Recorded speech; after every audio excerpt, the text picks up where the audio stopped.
Hi friends, అందరికీ నమస్కారం. అంజలి కథలకి స్వాగతం. ఈరోజు చందమామ కథ పేరు శిక్షించే హక్కు. ఇది బేతాళ కథ. పట్టు వదలని విక్రమార్కుడు చెట్టు వద్దకు తిరిగి వెళ్ళి చెట్టుపై నుంచి శవాన్ని దించి భుజాన వేసుకుని ఎప్పటిలాగే మౌనంగా శ్మశానం కేసి నడవసాగాడు.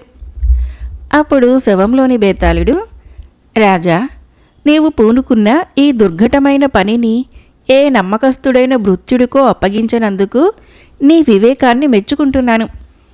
ఏమంటే, ఎంత నమ్మకస్తుడైన భృత్యుడు కూడా అవకాశం దొరికితే రాజద్రోహిగా మారిపోగలడు.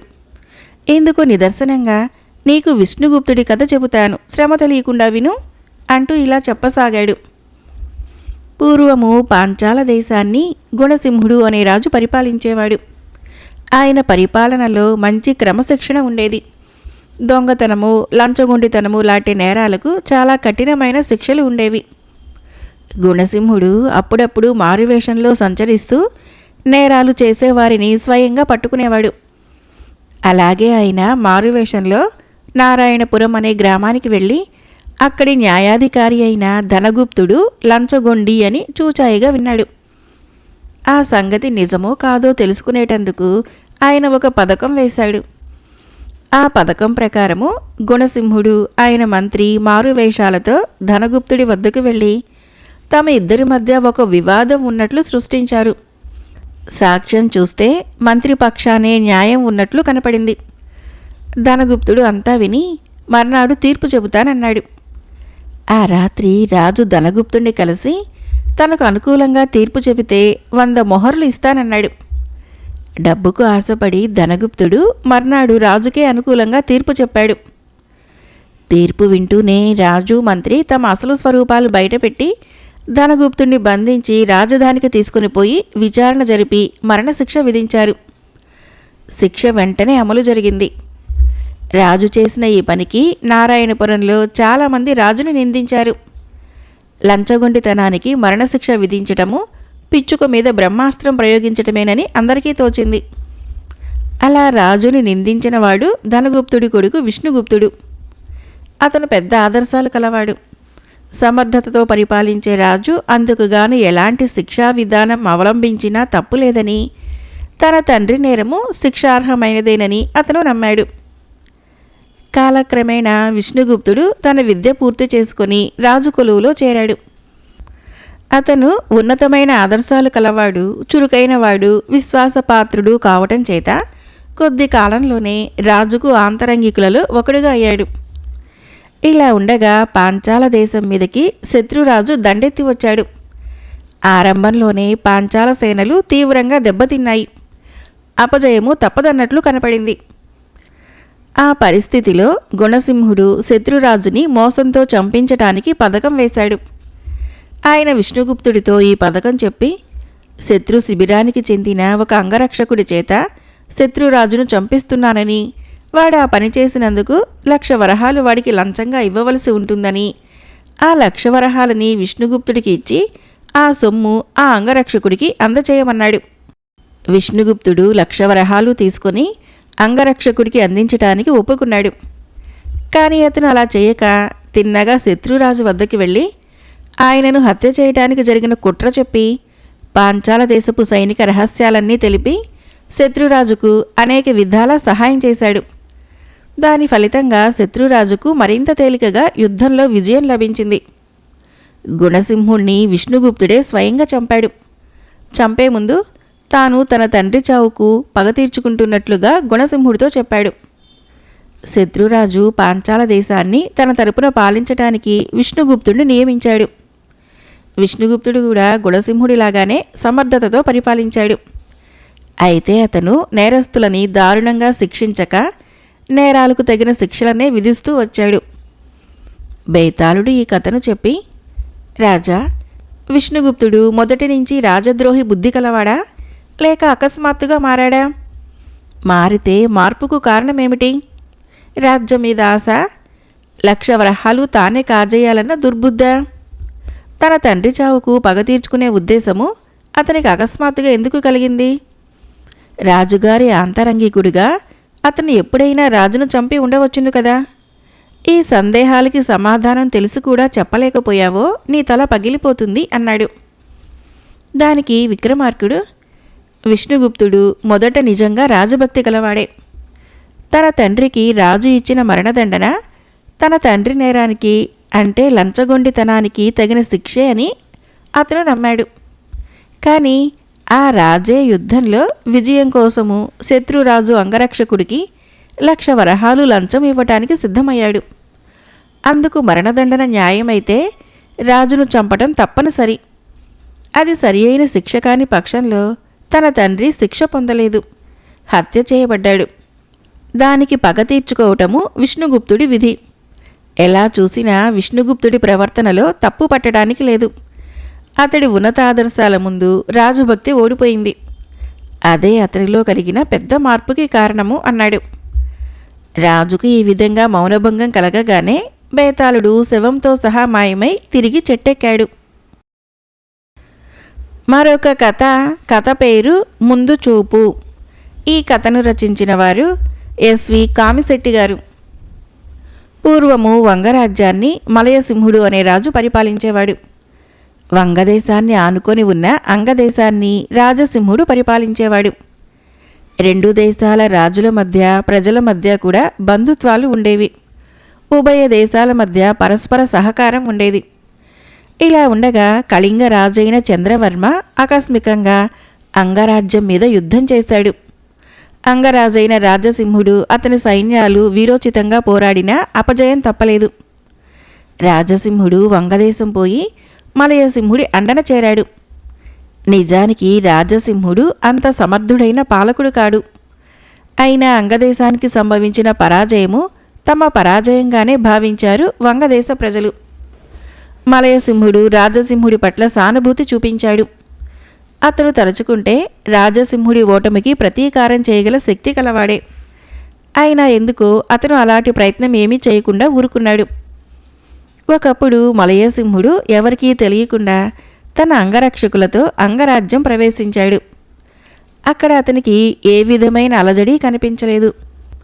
కొత్త రాజైన చంద్రవర్మను గురించి ప్రజలలో ద్వేషం కానీ, ఓడిపోయిన రాజు గురించి విచారం కానీ ఉన్న జాడలు కనిపించలేదు.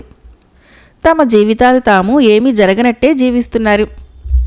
ఎంతకాలం గడిచినా మలయసింహుడు అంగరాజ్యాన్ని కళింగరాజు నుంచి విడిపించటానికి తన సైన్యాల్ని ఆయత్తం చేయకపోవటం చూసి రాజసింహుడు తనకు అవమానం జరిగినట్లుగా భావించి మరొక పొరుగురాజును ఆశ్రయించి ఆ రాజు అందించిన సైనిక సహాయంతో చంద్రవర్మ మీదకి యుద్ధానికి వెళ్ళాడు. కానీ అతనికి ఈసారి కూడా అపజయమే కలిగింది. రాజసింహుణ్ణి ఆదుకునేవారు బలవంతులెవరూ లేరని చంద్రవర్మకు తెలిసిపోయింది. మలయసింహుణ్ణి గురించే అతను ఇంతకాలము భయపడుతూ వచ్చాడు. కానీ మలయసింహుడు రాజసింహుడికి సహాయపడడని తేలిపోయింది. అందుకే రాజసింహుడు మరొకరిని ఆశ్రయించవలసి వచ్చింది. ఇప్పుడు చంద్రవర్మ అంగరాజ్య పరిపాలనలో తీవ్రమైన మార్పులు చేసి కొత్త రాజకీయ విధానాలు అమలు జరిపాడు. కీలక స్థానాలన్నింటిలోనూ కళింగులు నియమించబడ్డారు. వారికి పెద్ద పెద్ద వేతనాలు, సౌకర్యాలు కలిగించబడ్డాయి. కళింగ పరిశ్రమలకి ఎక్కువ ప్రోత్సాహం ఇవ్వబడింది. కళింగలో తయారైన వస్తువులకే అంగదేశంలో ఎక్కువ చలామణి లభించింది. అంగదేశాన్ని కళింగ దేశం దోచుకునేందుకు తగిన సదుపాయాలన్నీ చేయబడ్డాయి. సహజంగా అంగ ప్రజల శ్రమ, దరిద్రము హెచ్చిపోయాయి. ఆ మేరకి కళింగుల సుఖము, సంపద పెరిగాయి. అంగదేశంలో కొందరు రాజనీతి తెలిసిన వారు జరుగుతున్నవి గ్రహించి తమ అసంతృప్తిని రాజుకు తెలియబరిచారు. అలాంటి వారి వలన తనకు ప్రమాదం ఉంటుందని గ్రహించిన చంద్రవర్మ వారి మీద లేని నేరాలు మోపి ఉరిశిక్షలు అమలు చేశాడు. ఇది చూసిన ప్రజలలో ఆందోళన బయలుదేరింది. కొంతమంది వంగదేశానికి వెళ్ళి మలయసింహుడికి పరిస్థితి అంతా చెప్పి తమ దేశాన్ని చంద్రవర్మ దుష్పరిపాలన నుంచి రక్షించమని కోరారు. కానీ మలయసింహుడు వారి సూచన పట్ల ఏమంత ఆసక్తి చూపలేదు. మలయసింహుడే తమను ఉపేక్షిస్తే ఇక తమను కాపాడేవారే లేనే లేరని వాళ్ళు గ్రహించి ఎంతగానో విచారపడుతూ తమ దేశానికి తిరిగి వెళ్ళిపోయారు. సామాన్య ప్రజల్లోనూ యువకులలోనూ తిరుగుబాటు సాగింది. చంద్రవర్మ దానిని అతి క్రూరంగా అణచటానికి రాజ్యం అంతటా రాక్షస పరిపాలనా విధానం అవలంబించాడు. ఈ సమయంలో మలయసింహుడు మరొకసారి మారువేషంలో అంగదేశంలోకి ప్రవేశించాడు. ప్రజలలో చంద్రవర్మ పట్ల పూర్తి ద్వేషం కనపడింది.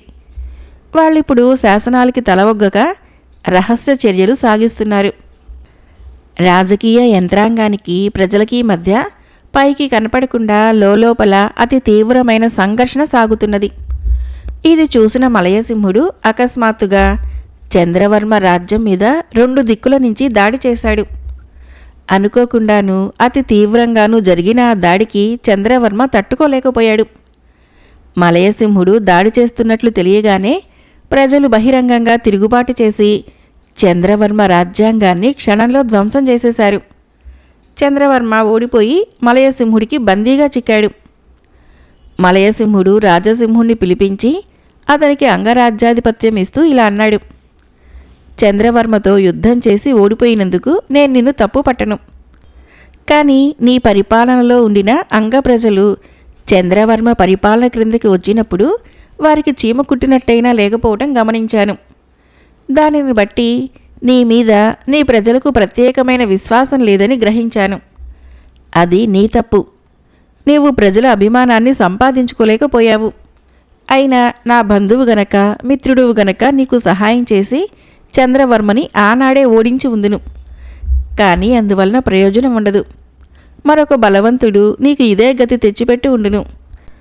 అందుచేత నీ ప్రజలలో స్వేచ్ఛాప్రియత్వము ఆత్మరక్షణాశక్తి పెరిగేదాకా చూస్తూ ఊరుకున్నాను. అంగ ప్రజలకు ఆ 2 తెలిసి వచ్చాయి. వారు ఇక నీపైన ఆధారపడరు. ఇక నీవు పరిపాలించేది చైతన్యం గల ప్రజలని. ఇప్పుడు నీ దేశాన్ని ఎవరూ జయించలేరు.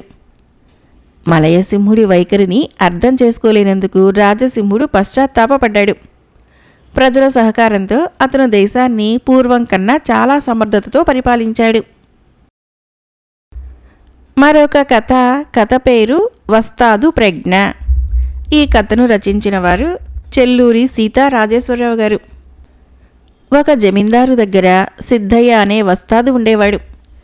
సిద్ధయ్య తన దివాణంలో ఉన్నందుకు జమీందారుకు గర్వంగా ఉండేది. ఆయనకు కుస్తీ పోటీలంటే చాలా ప్రీతి. ప్రతి పౌర్ణమికి కుస్తీ పోటీలు జరిపించేవాడు. పైనుంచి వచ్చిన వస్తాదుకి సిద్ధయ్యకు పోటీ జరిగేది. సిద్ధయ్య ఎలాంటి వస్తాదునైనా చిత్తు చేసేసేవాడు. జమీందారు సిద్ధయ్యకు 1000 వరహాలు బహుమతిగా ఇచ్చేవాడు. ఇలా చాలా కాలం జరిగింది. సిద్ధయ్య లాంటివాడు ఉండగా తన సంస్థానానికి ఓటమి ఉండదని జమీందారు నమ్మాడు. ఒకసారి జమీందారు సిద్ధయ్యతో సహా పక్షులను వేటాడటానికి వెళ్ళాడు. మధ్యాహ్నం దాకా వేటాడి అలసిపోయి జమీందారు ఒక మర్రి చెట్టు క్రింద కూర్చున్నాడు. అతనికి చాలా దాహంగాను ఆకలిగా కూడా ఉన్నది. చుట్టూ కలియ చూడగా ఆయనకు సమీపంలో ఒక తోట కనపడింది. అక్కడ ఏవో పళ్ళు కనిపిస్తున్నాయి. ఆకలిగా ఉంది. వెంటనే పోయి 4-5 కోసుకునిరా సిద్ధయ్య అన్నాడు జమీందారు వస్తాదుతో. సిద్ధయ్య వెళ్ళి తోటలోకి ప్రవేశించాడు. రకరకాల పళ్ళ చెట్లతో తోట ఎంతో నిండుగా ఉన్నది. సిద్ధయ్య గబగబా పళ్ళు కోస్తూ ఉండగా దూరం నుంచి ఎవరది అన్న కేక వినిపించింది. దూరంగా ఒక గుడిసె నుంచి ఒక గడ్డంవాడు పరిగెత్తుకుంటూ వచ్చి, మా తోటలోకి రావటానికి నీకెన్ని గుండెలరా అంటూ కేకలు వేయసాగాడు. ఆ కేకలు విని ఏమి జరిగిందా అని ఆశ్చర్యపోతూ జమీందారు కూడా అక్కడికి వచ్చాడు. ఆ పళ్ళు జమీందారు గారికి కావాలని సిద్ధయ్య కేకలు పెడుతున్న గడ్డం వాణ్ణి బ్రతిమాలుతున్నాడు. ఎవరికీ ఇచ్చేది లేదు. నువ్వు కోసిన పళ్ళకి 1000 వరహాలు ఇచ్చుకో అన్నాడు గడ్డంవాడు. 5 పళ్ళకి 1000 వరహాలా అన్నాడు సిద్ధయ్య ఆశ్చర్యంగా. నా ఇష్టం వచ్చిన ధర చెబుతాను. అంత గతిలేని వాడివి ఎందుకు తోటలోకి వచ్చావు అని గడ్డంవాడు పౌరుషంగా అడిగాడు. సిద్ధయ్య వాడి చేత అలా మాటలు పడటం జమీందారుకు నచ్చలేదు. అతను గడ్డంవాడితో, అబ్బి ఇతన్ని ఎవరనుకుంటున్నావు? గండడైన వస్తాదు. తలుచుకున్నాడంటే నిన్ను పచ్చడి చేయటం మా వాడికి క్షణాల మీద పని అన్నాడు. ఆ మాట వింటూనే గడ్డంవాడు సిద్ధయ్యతో కలియబడి క్షణంలో సిద్ధయ్యని మట్టి కరిపించాడు. ఇది చూసి జమీందారు ఖిన్నుడయ్యాడు. అంత గొప్ప వస్తాదు ఒక మామూలు మనిషితో ఓడిపోవటము జమీందారుకు తల కొట్టేసినట్లయింది. ఇంటికి వచ్చినా అతనికి ఆ బాధ పోలేదు. వాడి దగ్గర ఏవో మంత్రాలు ఉన్నాయి దొరగారు అని సిద్ధయ్య చెప్పినా అతను నమ్మలేదు. గడ్డంవాడు మామూలు మనిషే, మహత్తులేమీ లేవు. ఒకరోజు సిద్ధయ్య 50 గుడ్లు 2 సేర్ల పాలు ఆరగించి బయటికి వచ్చేసరికి ఎవరో వస్తాదు గుమ్మంలో ప్రత్యక్షమై సిద్ధయ్యకు నమస్కరించి, పౌర్ణమి నాడు కుస్తీ ఏర్పాటు చేయాలి అన్నాడు. కుస్తీ పోటీలు ఏర్పాటు చేసే అధికారము సిద్ధయ్యదే. ఎవరూ తిన్నగా వెళ్ళి జమీందారును కలుసుకోవటానికి వీలు లేదు. సిద్ధయ్య వస్తాదని లోపలికి పిలిచి, ఎందుకయ్యా అనవసరంగా చచ్చిపోతావు? నువ్వు నెగ్గావా? మా జమీందారు రాకాసి బిలం రాయి తీయమంటాడు. ఆ రాయి క్రింద ఇప్పటికే ఎంతోమంది నలిగి చచ్చారు. అన్యాయంగా నిండు ప్రాణాలు ఎందుకు తీసుకుంటావు అన్నాడు. బహుమతి వస్తుందని ఆశతో ఎంతో దూరం నుంచి వచ్చాను అన్నాడు కొత్త వస్తాదు. పోటీ అలాగే ఏర్పాటు చేస్తాను. నువ్వు వెంటనే ఓడిపోతే బతికిపోతావు. గెలిచినందుకు జమీందారు నాకు 1000 వరహాలు ఇస్తాడు. అందులో సగం నీకు ఇస్తాను అన్నాడు సిద్ధయ్య. వస్తాదు సరేనన్నాడు. పౌర్ణమి నాడు సిద్ధయ్యకు కొత్త వస్తాదుకి పోటీ జరిగింది. కొత్త వస్తాదు క్షణంలో సిద్ధయ్యను వంచేశాడు. ఓడిపో, ప్రమాదం అని సిద్ధయ్య అరిచాడు. కొత్త వస్తాదు సిద్ధయ్యని పడదోసి గుండెల మీద ఎక్కి కూర్చొని వేషం తొలగించి, నీ విద్య పరీక్షించటానికే ఇలా చేశాను. తిండి దొంగవి, వస్తాదువు కావు అన్నాడు. జమీందార్ని చూడగానే సిద్ధయ్యకు మతిపోయింది. ఆ రోజే వాడి కొలువు కూడా ఊడింది. మరొక కథ పేరు శ్రీపతి దూరాలోచన. ఈ కథను రచించిన వారు ఎం కామేశ్వరరావు గారు. శ్రీపతి హడావుడి మనిషి. అతను ఏ ఆలోచన చేసినా ఏదో ఒక ఆటంకము ఎదురైతూనే ఉండేది. అతని భార్య బాపాయమ్మ ఇరుగు పొరుగు అమ్మలక్కలతో, నా మొగుడికి దూరాలోచన బొత్తిగా లేదు. ముందు వెనక ఆలోచించకుండా ఏదో చేసేసి లేనిపోని గొడవ నెత్తికి తెచ్చుకుంటాడు. కట్టుకున్న పాపానికి నేను అంతో ఇంతో అనుభవించక తప్పదు అని రోజూ మొరపెట్టుకునేది. అది శ్రీపతికి కష్టంగా ఉండేది. తను కూడా ముందు చూపుతో పనులు చేయగలడని, ఎలాగైనా నిరూపించాలని అతనికి పట్టుదలగా ఉండేది. ఒకసారి శ్రీపతి పొరుగురులో జాతర జరుగుతూ ఉంటే చూడటానికి వెళ్ళాడు. సాయంకాలం దాకా జాతర అంతా చుట్టి తనకు కావలసిన వస్తువులు తీసుకుని తిరుగు ప్రయాణం అయ్యాడు. ఆ సమయంలో ఒక మిఠాయి దుకాణం ఎదురుగా నిలబడి ఉన్న 5 ఏళ్ల కుర్రవాడు కనిపించేసరికి శ్రీపతి కళ్ళు తళుక్కున మెరిశాయి. ఆ కుర్రవాడు మరెవరో కాదు, వాళ్ళ ఊరి పెద్ద శ్రేష్ఠి కొడుకు. ఆ కుర్రవాడు ఆ క్రితం రోజే ఆటలకు వెళ్ళి మరి తిరిగి రాలేదు. శ్రేష్ఠి కంగారు పడి 4 వైపులకి మనుషుల్ని పంపించాడు. ఆ సమయంలో శ్రీపతి శ్రేష్ఠి గారి ఇంటి మీదుగా వెళుతూ ఉండటం జరిగింది. శ్రేష్ఠి 4 పెద్దలు వింటూ ఉండగా, సురక్షితంగా అబ్బాయిని తెచ్చిన వారికి 116 ఇస్తాను అనటం శ్రీపతి విని ఉన్నాడు. అప్పుడు శ్రీపతి ఆ మాటల్ని అంతగా పట్టించుకోలేదు. అయితే అనుకోకుండా ఆ పిల్లవాడు ఇక్కడ కంటపడేసరికి ఏదో ఒక గొప్ప ఆలోచన కలిగింది. శ్రీపతి వెంటనే కుర్రవాడిని ఎత్తుకొని, మిఠాయి తింటావా బాబు అని అడిగాడు. కుర్రవాడు తింటానన్నట్లుగా తల ఊపాడు. శ్రీపతి 5 రూపాయలు ఖర్చు పెట్టి రకరకాల తినుబండారాలు, ఆట వస్తువులు పిల్లవాడికి కొనిచ్చి వాడిని భుజాన ఎక్కించుకొని చల్లగా తమ ఊరు చేరి తిన్నగా ఇంటికి వెళ్ళి తలుపు తట్టాడు. తలుపు తీసిన బాపాయమ్మ, ఎవడీ కుర్రాడు? ఈ సంతని ఇంటి మీదకి తీసుకొనొచ్చావు దేనికి? వాడి ఆట సామాన్లన్నీ నువ్వు డబ్బు తగిలేసి కొనలేదు కదా అని అనుమానంగా అడిగింది. శ్రీపతి గుమ్మంలోనే నిలవేసిన పెళ్ళాం మీద విసుక్కుంటూ, ముందు లోపలికి రాని, వీడి సంగతి చెబుతాను. వీడు పెద్ద శ్రేష్ఠి ఆఖరి కొడుకు, కనబడకుండా పోయాడు. వీడిని అప్పచెబితే శ్రేష్ఠి 116 బహుమానం ఇస్తానన్నాడు అంటూ సంగతంతా చెప్పాడు. బాపాయమ్మ మూతి విరిచి, ఎంత డబ్బిస్తే మాత్రం ఏం లాభం? కామాక్షమ్మ కట్టుకున్న చీర లాంటిది కొంటావో లేదో. అయినా వీడిని ఇక్కడికి తెచ్చావు దేనికి? శ్రేష్ఠి ఇంటికే పట్టుకు వెళ్ళలేకపోయావా అన్నది. నీ మతి మండినట్లే ఉన్నది. బొత్తిగా దూరాలోచన లేదు. పిల్లవాణ్ణి పుచ్చుకొని శ్రేష్ఠి ఉట్టి చేయి చూపిస్తే మనమేం చేయగలము? సాక్ష్యం ఏమున్నది మన దగ్గర?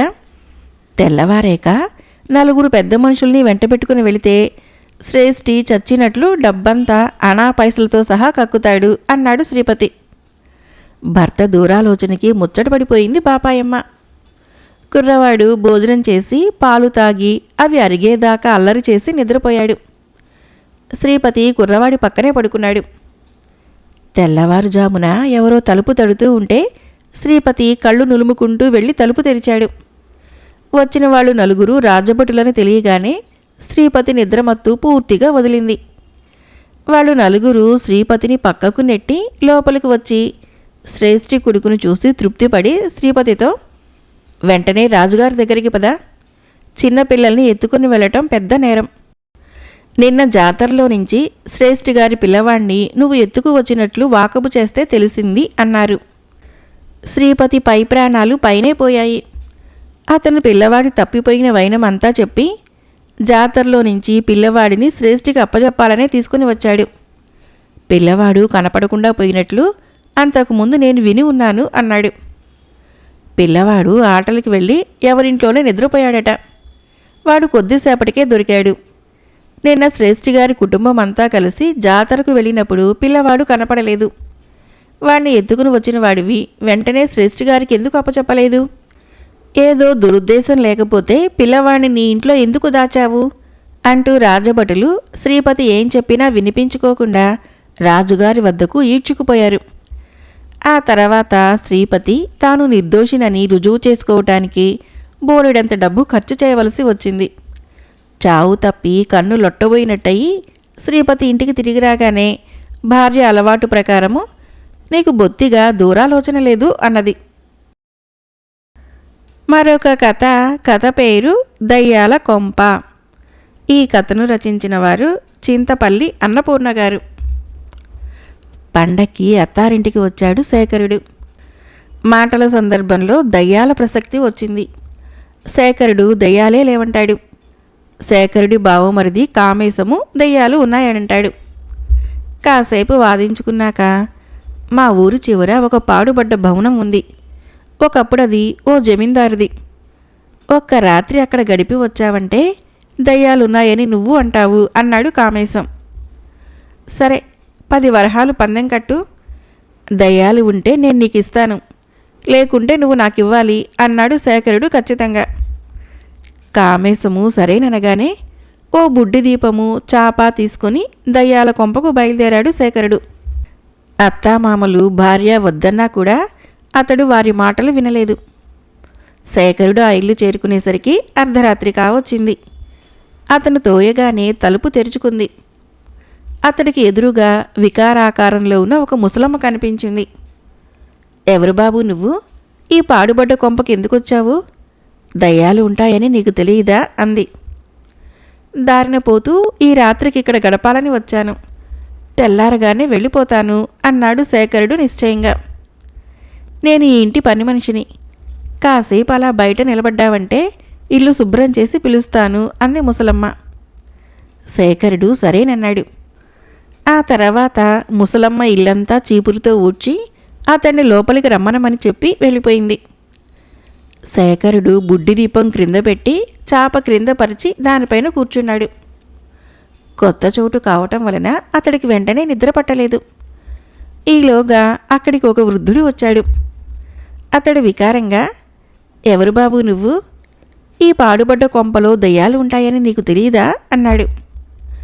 దారిన పోతూ ఈ రాత్రి ఇక్కడ గడపాలని వచ్చాను, తెల్లవారగానే వెళ్ళిపోతాను అన్నాడు శేఖరుడు. నేను ఈ ఇంట్లో వంట బ్రాహ్మణుణ్ణి, ఒక్క నిమిషం కూర్చున్నావంటే ఫలహారం చేసి పెడతాను అంటూ ఆ వృద్ధుడు లోపలికి వెళ్ళి కాసేపటిలో ఒక పళ్ళెం నిండా పిండి వంటలు నింపి తీసుకుని వచ్చాడు. శేఖరుడు తింటూ ఉండగా వృద్ధుడు అతనికి తాగటానికి మంచినీళ్ళు తెచ్చి ఇచ్చాడు. ఆ పిండి వంటలు దివ్యంగా ఉన్నాయి. మంచినీరు కొబ్బరి నీరులాగా తీయగా ఉంది. ఆ పైన వృద్ధుడు వెళ్ళిపోయాడు. శేఖరుడు మళ్ళీ చాప మీద నడ్డి వాల్చాలనుకుంటూ ఉండగా ఒక వృద్ధ జమీందారు హుందాగా లోపలికి ప్రవేశించాడు. అతడు ఖరీదైన దుస్తులు ధరించాడు. నెత్తిమీద ముత్యాల పాగా జమీందారని తెలియచెబుతూ ఉంది. శేఖరుడు అతన్ని చూస్తూనే లేచి నమస్కరించాడు. ఎవరు బాబు నువ్వు? ఈ పాడుబడ్డ కొంపలో దయ్యాలుంటాయని తెలియదా అన్నాడు జమీందారు. దారిన పోతూ ఈ రాత్రి ఇక్కడ గడపాలని వచ్చాను, తెల్లారగానే వెళ్ళిపోతాను అన్నాడు శేఖరుడు. జమీందారు అతడితో కాసేపు పిచ్చాపాటి కబుర్లు చెప్పి వినోదం కలిగించాక, నేనిక సెలవు తీసుకుంటాను, హాయిగా నిద్రపో, ఈ ఇంట్లో ఎక్కువసేపు ఉండబోకు, ఇది దయ్యాల కొంప, ఇది గుర్తుంచుకో, జాగ్రత్త అని చెప్పి వెళ్ళిపోయాడు. అప్పటికి తెల్లవారుతోంది. శేఖరుడు బుడ్డి దీపం ఆర్పేసి చాప చుట్టుకొని అత్తవారింటికి తిరిగి వెళ్ళాడు. అతన్ని క్షేమంగా చూడగానే అత్తమామలు, భార్య ఎంతో సంతోషించారు. ఏం జరిగింది? రాత్రి నీకు దయ్యాలు కనిపించాయా అన్నాడు కామేశం కుతూహలంగా. శేఖరుడు అందరికీ జరిగిందంతా పోసగుచ్చినట్లు వివరించాడు. వాళ్ళు ముగ్గురు దయ్యాలే. నీ అదృష్టం కొద్దీ నిన్ను హెచ్చరించారు, కానీ వాళ్ళు చాలామందిని భయపెట్టారు. కాబట్టి నేను ఈ పందెంలో నెగ్గాను, 10 వరహాలు ఇవ్వు అన్నాడు కామేశం. అది విని శేఖరుడు నవ్వి తల అడ్డంగా ఊపాడు. ఆ ఇంటికి స్వార్థబుద్ధితో వెళ్ళిన వాళ్ళని వాళ్ళు భయపెట్టి ఉండవచ్చు. విశ్రాంతి తీసుకునేందుకు వెళ్ళిన బాటసార్లని సగౌరవంగా ఆదరించే సాంప్రదాయము కొనసాగిస్తున్నారు వాళ్ళు. అలాంటి వాళ్ళని దయ్యాలనటం నాకు మనస్కరించదు. కావాలంటే నీకు 20 వరహాలు ఇస్తాను, వాళ్ళని దయ్యాలని మాత్రం మనకు అన్నాడు శేఖరుడు. వెంటనే శేఖరుడి మామ నవ్వి, బాటసార్లని ఆదరించడము, ఆ జమీందారు గొప్పతనం గురించి ఎన్నో కథలు ఉన్నాయి. మనిషి పోయినా ఆ సాంప్రదాయాన్ని ఇంకా కొనసాగిస్తున్నాయన్నమాట. ఆయన్ని దయ్యమనటం సబబు కాదు అన్నాడు. శేఖరుడు మామతో, మామయ్య, మనం ఆ భవనాన్ని కొనుక్కొని ప్రయాణికుల సౌకర్యార్థము సత్రంగా నడుపుదాం, జమీందారు ఆశయము సిద్ధిస్తుంది అన్నాడు. శేఖరుడి మామ అంగీకరించాడు. ఆ తర్వాత శేఖరుడు ఆ ఊళ్ళోనే స్థిరపడి పాడుబడ్డ కొంపని సత్రంగా మార్చి స్వల్ప లాభంతో ప్రయాణికులకు సౌకర్యాలు ఏర్పరచసాగాడు. అదే అతనికి అంతులేని లాభాలు తెచ్చిపెట్టడం జరిగింది.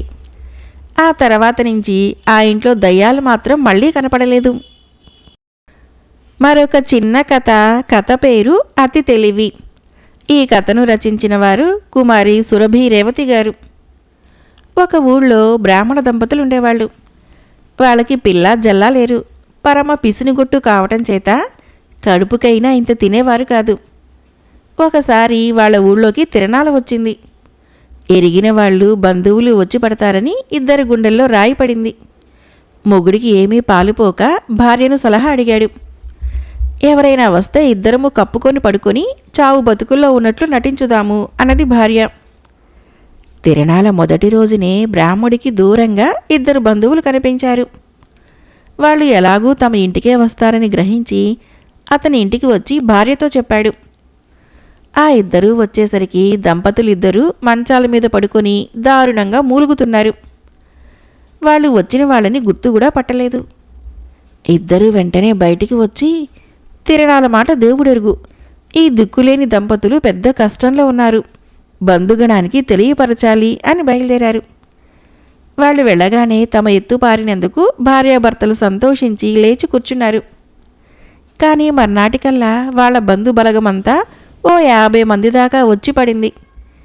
ఏం జరిగింది అర్థం కాలేదు కానీ వాళ్ళు ఆ తిరణాల 10 రోజులు ఉండి మరీ వెళ్ళారు. కథ అయిపోయింది. ఫ్రెండ్స్, ఈ కథలు మీకు నచ్చినట్లయితే మన ఛానల్ని తప్పకుండా సబ్స్క్రైబ్ చేయండి, లైక్ చేయండి, షేర్ చేయండి, కామెంట్ చేయండి. Thank you.